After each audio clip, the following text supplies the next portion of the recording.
What's up, everybody? Welcome. I'm gonna start with sipping. In my trailer.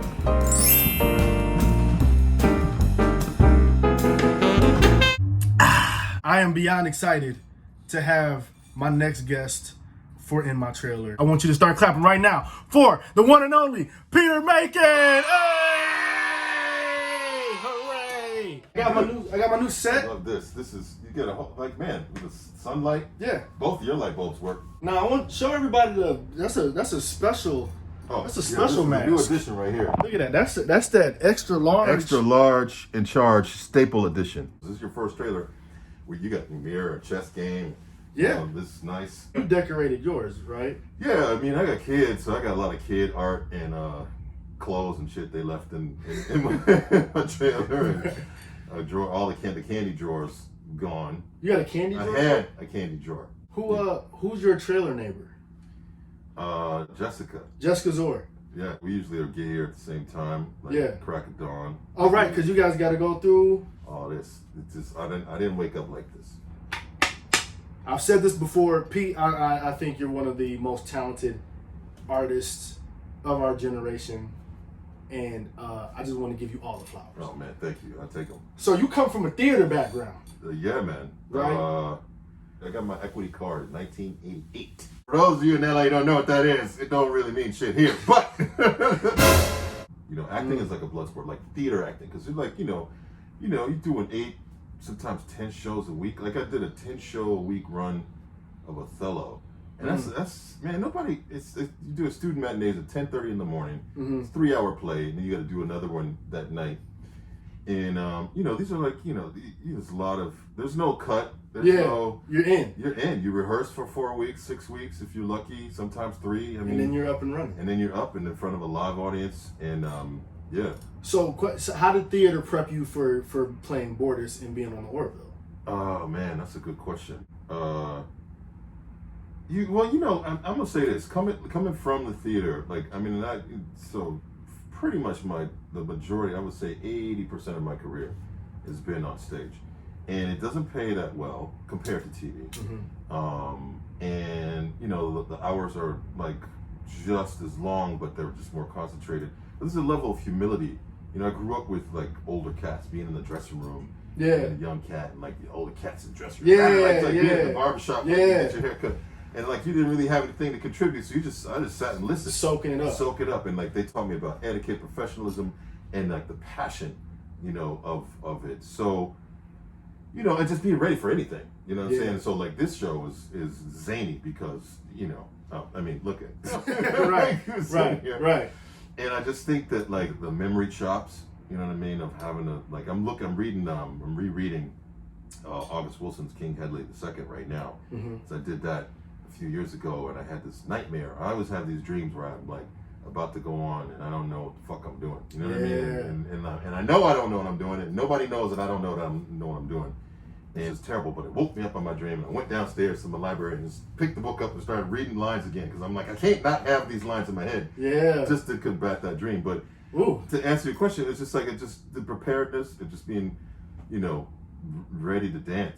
Because this stuff is so segmented and it's so like compartmentalized that it's hard to feel that feeling when you're on stage and you just wheel and everything's cooking. So I know what that is, and I'm after that in every little take that we do, because this can be otherwise really tedious. Sure. You know what I mean? So I'm trying to be specific with everything that I do. Now, what's a character that you played in the Shakespeare world that's closest to Bortus?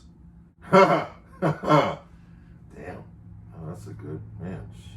In this weird way, I played Sir Toby Belch in Twelfth Night, and he's like a fat drunk, but this like I had a fat suit and like the, just the physicalization of the character and just being drunk all the time. But it's hard to play drunk. It's hard to play drunk. It's hard to play inebriated or under the influence. I was drank. I was drunk all the time. No, that's not true. Method. But it was just like so just a big character. But then I had have these moments stillness. Mm, You know what I'm saying? So, and it's pretty much, it's kind of a comedy. I'm not a huge fan of most of Shakespeare's comedies, but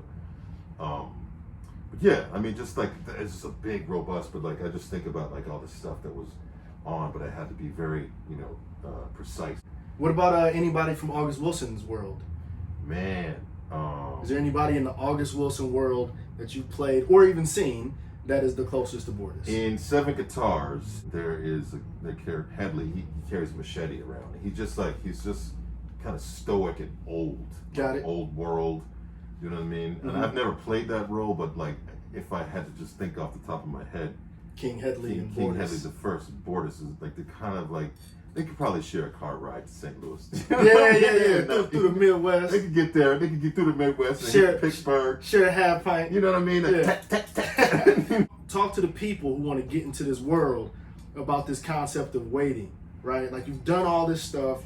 You've done local, regional, national theater right. To sort of get to a place where it feels like you made it. You know what I mean? Yeah. But talk to the people just about how the journey of that, because it's not immediate. No, I mean, it's not. And I think that you are, this is some DBU stuff. This is like some, stay ready so you don't have to get ready kind of thing. So, I mean, I've heard all kinds of different stories about how cats get down. Like Philip Seymour Hoffman, rest in peace. Like, he used to just sleep. That's what he told us. He would just sleep, and then they knock on the door and come get him. So you just kind of stay, I go crazy. I can't, like my brain is going too much. But like, I got like, different projects. Like, I got a lot of great books, a lot of great movies. Yeah. And like, exercising. So I got like some 40-pound dumbbells. I got resistance bands. I got my yoga mat this morning. But like, just to kind of just stay, just whatever. Because right now they're going to knock on the door any minute and be like, okay, it's time to go. So to make the most out of, where you're at, and you out of pretty much anybody I know, dude. Like, I'm gonna blow your spot for a second. Just get down in making stuff out of, just don't be idle. You know what I'm saying? So trying, man. Yeah, but you do it when opportunity and preparation, when they meet, boom. If you had to shuffle the deck of the cast, who would play who? Oh man, that's good. I want to see Scott Grimes play Mark Jackson's role. I'd love to see them like switch. I think that you'd be a really interesting Bortus. You know what I mean? Just on that like. Yeah, I think you could bring a lot of like physical comedy, like subtle stuff to, like Bortus. Jessica and Adrienne, like I'd love to see them like switch it up. Oh, that's a solid. I mean, that's a pretty easy. Because they're both dope. And I think Yaphet would be a great captain. Seth would be a great Dan. Dan with the big testicle head. You know what I'm saying? Oh, and Penny. Where's Penny go? Oh, Penny. Oh, they ain't Peter. He's going to set. They keep calling. They keep calling. Listen, everybody clap for Peter Macon as he goes back up to make the show. Before you go, real quick, I got something for you. Oh, yeah? Then come in? The new John? Do better. Bam. My man. Peter Macon, everybody. Stay in it. Stay in it. Boom, my man. My man. Go kill it on set, brother. All right. Love that guy. Love that guy. Thank you, bro. Right on. Love that guy. Part of the reason I love doing this show is because I love bringing these dope people to you. And Peter, I'm telling you, one of the dopest artists in the game right now. So, that does it for this episode of In My Trailer.